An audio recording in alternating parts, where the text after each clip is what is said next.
Well, before I get to, I'm just looking down, and yeah, there's a few more we didn't talk about, but the Yeah, next one is a big one. RoboCop 3 was just a 3.9. that's way too high.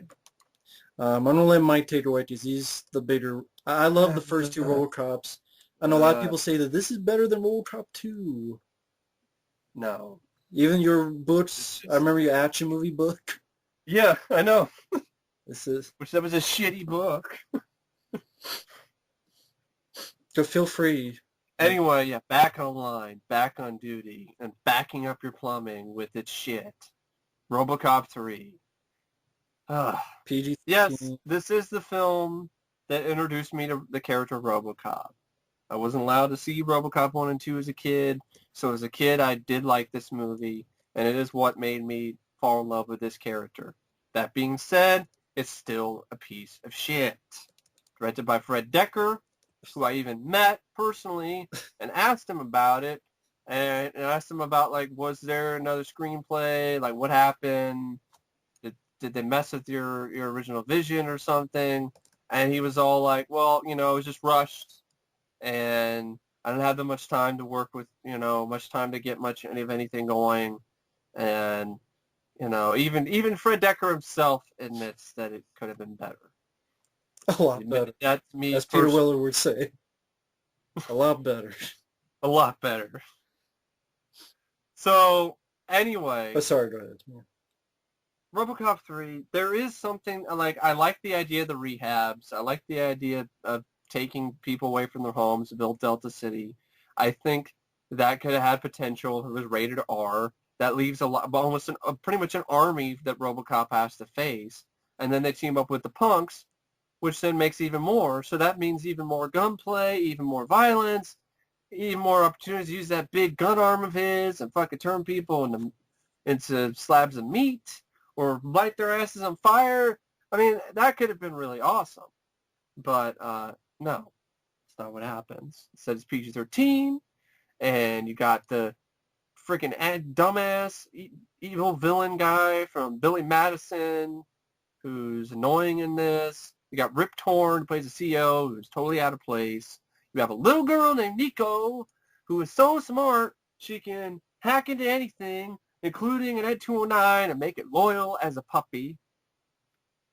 Yeah, you take that badass Ed 209, you turn the guy in the boardroom into nothing but just a pile of blood. Nothing but paste. Nothing but paste. Or loyal as a puppy. The movie, for the first 20 minutes, RoboCop doesn't even show up. It's a film called RoboCop 3. It doesn't even show up until 20 minutes into the movie. It feels like it. Maybe I'm not exactly accurate on that, but it feels like it nonetheless. When he does show up, it's lame because he does a stupid stunt car trick, which is pointless, drives off the top of a fucking car structure, like a parking structure, lands in the ground, shoots a hole through the top, pops out of it like a jack-in-the-box for some fucking reason when he could just open the fucking door and just get out of the car like he did in other RoboCop movies. But do you have RoboCop 2? And it's not Peter Weller. Instead, it's Robert John Burke, who was absolutely horrible in this. He sounds like he's a RoboCop who's slow. And it's just, everything's just wrong about it. First line of dialogue, it's cringe. The line is so badly done, it's cringe-inducing. You called for backup? Yeah, I called for the backup in my plumbing because you took a giant shit in there, and I want you to clean it out. Put on the Roto-Rooter attachment on your fucking arm and clean that shit. Go suck some Robo-Dick. Exactly. This RoboCop should be on the special bus because it sucks. Can't even fend off these fucking punks who light his ass on fire. Couldn't beat up Johnny Five. Exactly. And then you have this stupid shit where the OCP is losing money, so it gets overtaken by some Japanese corporation, and then it introduces Bruce Greenwood as a robot ninja. Yep. Robot ninjas. And the kick RoboCop... And it was produced by John Peters, secretly, for ninjas. Exactly. Ninjas. Before Mike goes on, I just want to throw some little info. It was filmed in 1991, but was not released until end of 93 due to production company Orion going bankrupt. Understandably. Peter Weller refused to reprise his role. He was doing Naked Lunch at the time in 91. Read the script and was like, fuck this. I don't know if this is true, but it says here in the trivia that Michael Dudikoff passed on the role in favor of respecting his mentor at the time, Peter Weller. That is interesting. I don't know if that's true, but if it is, that would be interesting. And I don't think it would work, but it'd probably be better than Robert John Burke. And Nancy Allen only agreed to reprise her role as Anne Lewis if her character were to be killed off in the first half of the film. And she has shitty hair. She does. But yeah, go ahead. I just had to throw some of that info in there. So you have the robot ninja comes in, kicks RoboCop's ass, and makes him look like a bitch. Like he can't fucking move shit. Like the robot ninja, and he's supposed to be faster than RoboCop, but he moves so fucking slow. And RoboCop is slow too, but he's slower than he normally is, and he gets his ass kicked by the ninja. And then more bad acting by Robert John Burke. You're under arrest for destruction of police property. It's like, you should be under arrest for destruction of the franchise and for destroying the integrity of the character of RoboCop. Didn't Frank Miller had a part in this, in a way? Yeah, I don't think his original vision got... There was a comic book that came out recently that was much better based on his original idea for the film. So anyway, it's just a RoboCop film that they fucking neuter the character because of the extreme reaction from stupid critics about RoboCop 2. Oh, it's too violent. And, oh, Hobb, that's just a terrible character. What kind of influence is that for the kids? Oh, you have the kids who... Why are kids watching this? The little leaguers are swearing. Kids are swearing. That's not right. It's a sequel to a film where Ed 209 made a guy into paste. It's a sequel to a film where Clarence Boddicker says, bitches leave! And Miguel Ferrer was sniffing coke off tits. And there's mother fucker thrown around all the time. Yes, kids went and saw it, but that doesn't mean it's a kid's movie. And this was the absolute death knell of the character. RoboCop never recovered after this shit. Neither did Fred Decker. No, he didn't. This is the last film he ever directed. Did 2 good movies. Night of the Creeps, Monster Squad, and then this. Now he's working on to do a different project. Now he's working on a new Predator, writing it. So yeah, I mean, there's some stuff like I didn't mind the actress who played what's her name, the doctor. I don't know why she's not listed higher on this list on IMDb, but go ahead. I'll find it. Go ahead, keep talking. I mean, so you have the stupid robot ninja. RoboCop gets shot after Nancy Allen dies. Her performance is not the best. Jill Hennessy. It definitely does seem like she didn't give a shit in that scene. Get them for me. Ugh. And then RoboCop gets shot by evil Steve Martin, because that's our villain. It's not bad enough you have shitty robot. I would say evil Steve Martin with his hair. But you have... Well, he even looks like Steve Martin. That's what I say. He looks like Steve Martin with his hair and such. Yeah, his face too, yeah. John Castle, who plays Paul McDaggett. He looks like evil Steve Martin. And if I didn't mention this before, the first half, RoboCop doesn't show up. You're just these stupid freedom fighters. Right. Led by Big Bertha, played by CCH Pounder. We want a pound because she sucks. We're like, go back to your homes. They're taking away our homes. I'm like, go away. And the girl even has a RoboCop toy. Yeah. It's just the ultimate kitty eyes version, like, of RoboCop. And you have stupid shit, like where RoboCop's driving a pink Cadillac. And then... Scene they ripped off for Burial's Cop 3. And then a really dumb climax with shitty dialogue, like with shitty, stupid shit where 2 robot ninjas show up, kick RoboCop's ass again. Because in this movie, RoboCop isn't a badass. RoboCop 2, he's fucking shooting people through the sniper, through the guy's, like... His eyeball, through the scope. Shoot through his fucking eye, Through the sniper scope, his alien. fucks up. He goes on the back of a drug-addicted robot, rips its brain out, and smashes it in the ground. Exactly. That's How is badass. that not badass? I don't know. Kane. There's nothing in this that RoboCop does that's badass. He does a line from Superman 2, Kane. He's like, you want to step let's outside. Yeah. Like another good sequel, Superman 2. Another good 2. And then you have this stupid shit like where, okay, you have the rehab guys team up with the punks, and it's the same guy. It's so cheap. They reuse guys who were dead.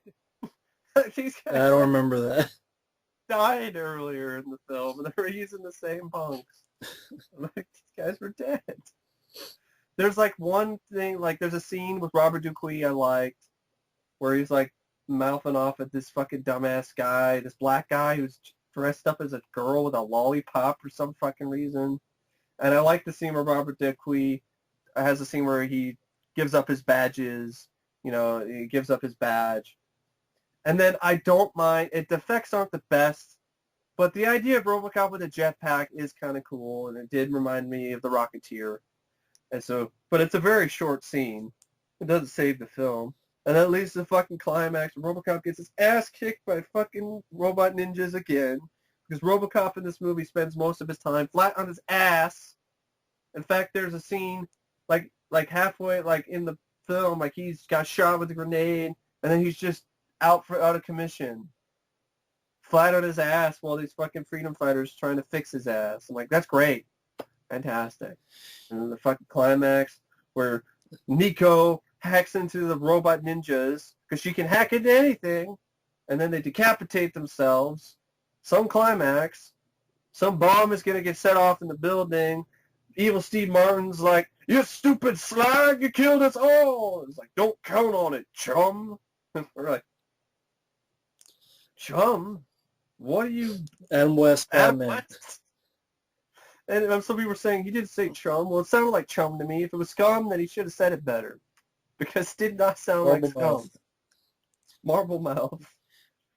Now, if you're, and he has a flamethrower. Woohoo! Doesn't do anything. Doesn't do anything with it.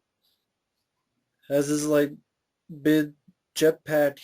He like flies over and does like two things. Yeah. The big action Pulls scene. up a tank and then flies away. Now, if you wonder why I'm going to do this, folks, is because you do this with friends. The only thing worse than this is the RoboCop 3 game on the I think on this NES, on the Sega Genesis or the SNES, because it's just extremely hard and difficult and shitty.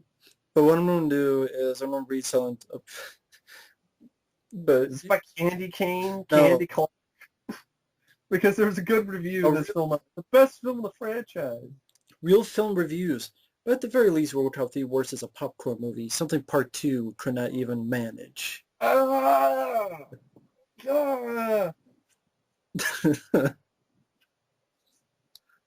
How? Why? I have no idea. There's a data spike right up your ass. I mean, one movie has, again, RoboCop ripping a brain out of a droid-addicted giant You have robot. an awesome climax of the droid. The other has robot ninjas. Shooting ambulances, blowing shit up. Again, folks, think about this comparison. Ripping the brain out of a droid-addicted robot or robot ninjas. And RoboCop not even beating them once. He didn't beat the robot ninja once. And they have faces like they're was sucking dick too much and they're cracked their skull and they're open wide. Open wide. Pretty much this one. They learn their acting from the girl from Sleepaway Camp. There's one scene in the film that sums up the film perfectly, where this guy who works at OCP, just kills himself. He just fucking jumps out the fucking window. That's it. That sums up the film perfectly. If I can fly. Fly. But I mean, yeah, Mike pretty much said it all. We both did rants on our channels about RoboCop 3. Especially the stupid shit at the end, where he's all like, "Hey, RoboCop, my friends call me Murphy." Smile, freeze frame, cuddle the kid, lead to the RoboCop series, which there is some good things about it, but yeah, there's some bad things too. And then lead to shit like Alpha Commando, where he's fucking sporting rollerblades out of his feet, toilet paper rolls out of his fucking shoulder blades, turned him into fucking Inspector Gadget, and then Prime Directives, where he fights some guy named Bonesaw or Bone Killer or Bone Fucker. I don't know what the fuck Bone his name is. Stripper. Bone Stripper. And then fights a black Robocop. Robocable. Who says shit like, I'm gonna hammer your ass. It's pretty bad.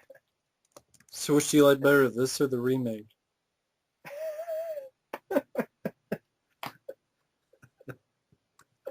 Fuck them both. See, And then, of course, then you have the remake, Robocop.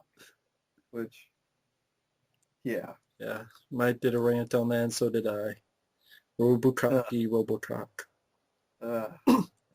Just didn't get better. It's just, this was just the start of just putting Robocop deeper and deeper into the shit. And he's still there and hasn't got out of it. Doesn't even have a good modern day video game to get him out of it. No, all he has is that shitty Xbox game where You didn't finish. didn't finish because it's so fucking frustratingly hard. It's like, hey, you know what? No saves and no continues. And we got extremely long levels with extremely fucked up difficulty level. So have fun. And have fun with our shitty aiming and our shitty zooming and our shitty fucking controls. Yeah. Thanks a lot, Titus. Makers of Superman 64, where Superman flies through fucking rings. Thanks for fucking up Robocop, too. As well. Yeah.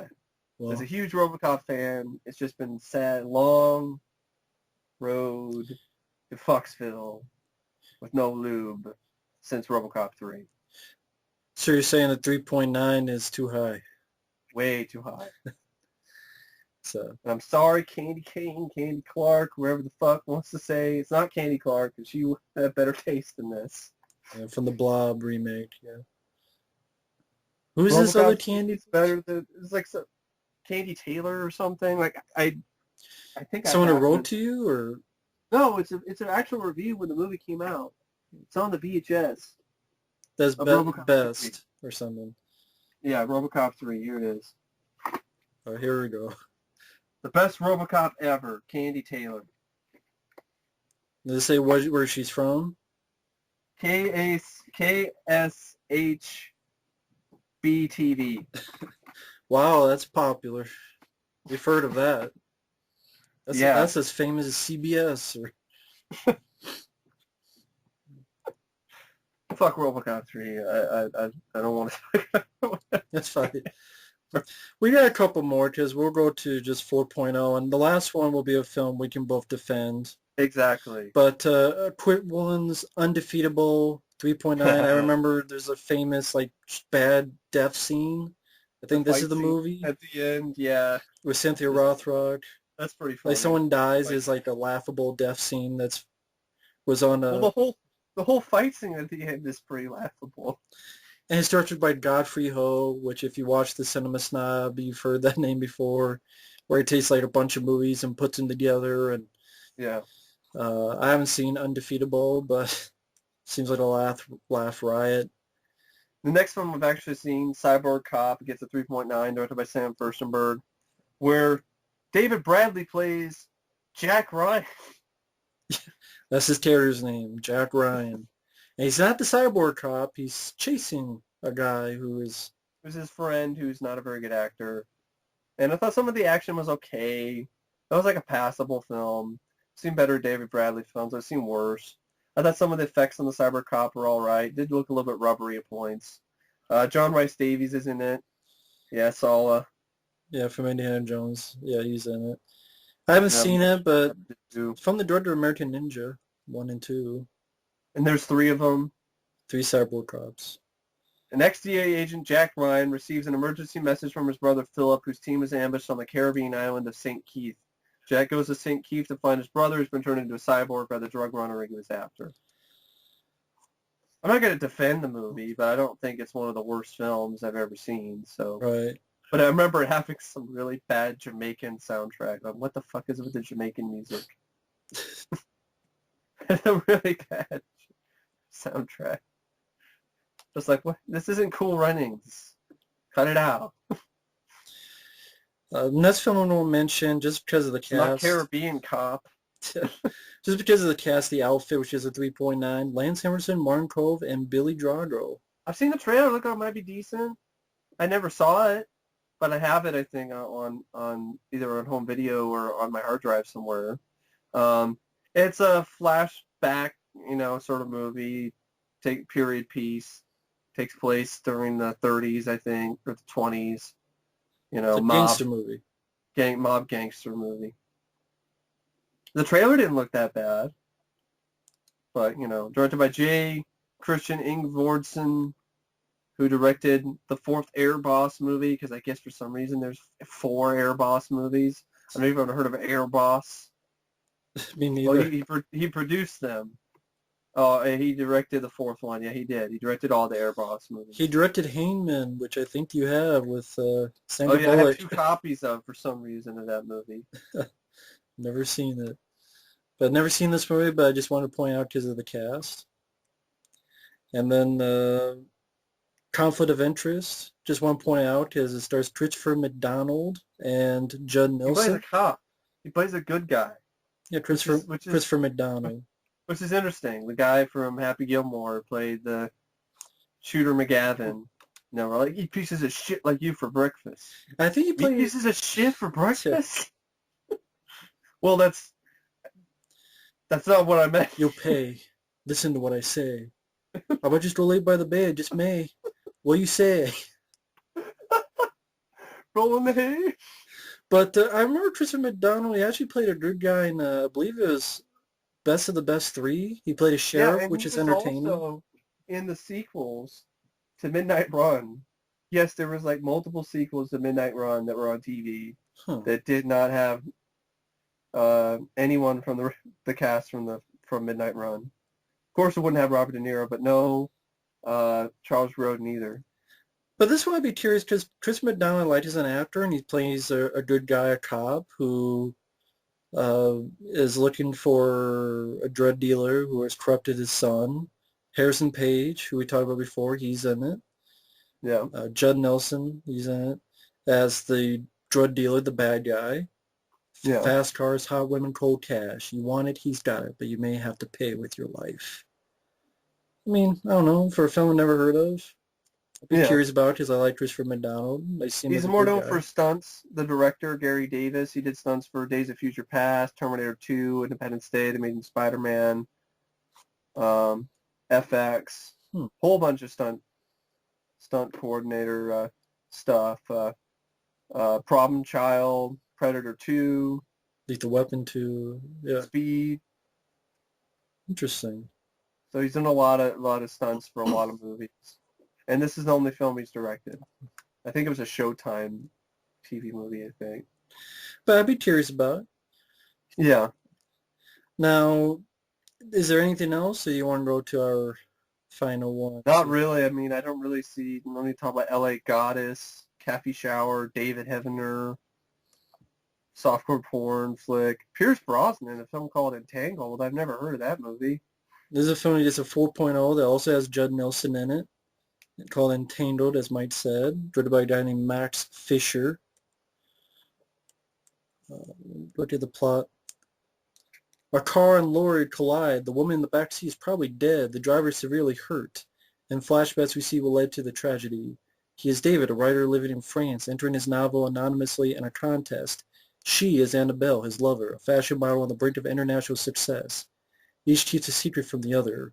David is a pawn of jealousy. He confronts a wealthy man he thinks is her lover. An accidental tragedy ensues that spirals out of control, resulting in the car crash. While David recovers from injuries, he finds out that another wealthy friend of Annabelle's has claimed the novel as his own. It's time for a final confrontation. So it's sort of like a crime, murder mystery. I can see why no one talks about it, because it sounds really bland and uninteresting. Been there, done that type movie. Yeah. And the only other one is just this movie called Demon Possessed, which is like a low-budget horror flick. And the only thing kind of interesting about it is like it's about a group of snowmobilers who become trapped in a lake and then hole up in an abandoned camp. And what they don't know is the camp was once used by a satanic cult for its rituals, and it's still infested by demons who are planning to kill off the group. Probably has a budget of like $2 Has a and yeah, stars nobody. 3.9 out of 10. yeah. But I just thought like snowmobilers. Okay, that's And different. one cover says it's called the chill factor. Just when you thought it was safe to go back on the slopes. The chill factor, isn't there enough? Yeah, Is there's it called the chill factor? later on with Cuba Gooding Jr. and Steve Ulrich. There's an Oh, the Chill action movie Factor. called Chill Factor.